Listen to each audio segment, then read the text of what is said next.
कायद्यांचा अडसर दूर करून देवमोगरा माता मंदिर परिसरातील विकासाला गती देणार डॉक्टर हिनाताई गावित।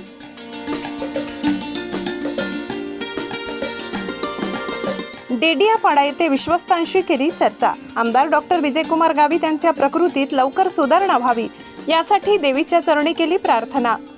आदिवासी समाजाचे कुलदैवत असलेल्या यहामोगी देवी अर्थात देवमोगरा माता मंदिर परिसरातील विकास कामांसमोरील वन खात्याच्या कायद्यांचा अडसर दूर करण्यासाठी आपण सर्वतोपरी प्रयत्न करणार आहोत। यासाठी नवी दिल्ली येथे भारतीय जनता पक्षाच्या वरिष्ठ पदाधिकाऱ्यांशी चर्चा करून योग्य तो मार्ग काढण्यात येईल, अशी ठाम ग्वाही भारतीय जनता पक्षाच्या माजी खासदार तथा संसद रत्न डॉक्टर हिनाताई गावित यांनी दिली।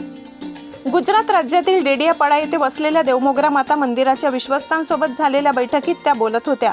मध्य प्रदेश, गुजरात आणि महाराष्ट्र या 3 राज्यातील हजारो भाविकांचे श्रद्धास्थान असलेल्या या मंदिरात दरवर्षी मोठ्या संख्येने भाविक दर्शनासाठी येतात। शेकडो किलोमीटरचा प्रवास करून येणाऱ्या भाविकांच्या निवासाची योग्य सोय व्हावी या उद्देशाने महाराष्ट्र भवन उभारणीसाठी निधी मंजूर करण्यात आलाय।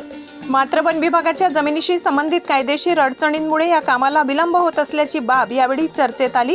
या पार्श्वभूमीवर केंद्र सरकारकडून आवश्यक सहकार्य मिळवून देण्यासाठी आणि सर्व अडसर दूर करण्यासाठी आपण प्रयत्नशील राहू असे आश्वासन डॉक्टर हिनाताई गावित यांनी दिले।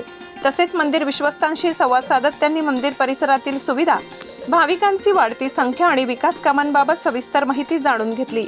आमदार डॉक्टर विजयकुमार गावित यांच्या प्रकृतीसाठी देवीला घातले साकडे। दरम्यान नंदुरबार जिल्ह्याचे शिल्पकार, माजी आदिवासी विकास मंत्री तसेच भाजपाचे विद्यमान आमदार डॉक्टर विजयकुमार गावित यांच्या प्रकृतीत लवकर सुधारणा व्हावी यासाठी डॉक्टर हिनाताई गावित यांनी देवमोगरा माता मंदिरात जाऊन देवचरणी प्रार्थना केली। पारंपरिक विधीनुसार पूजन करून त्यांनी आदिवासी समाजाच्या कुलदैवताप्रती मनोभावे श्रद्धा व्यक्त केली।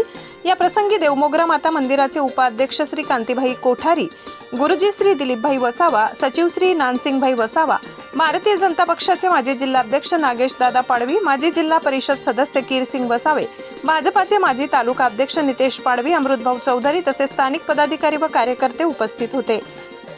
वीरेंद्र गिरासे, तापी परिसर न्यूज, नंदुरबार।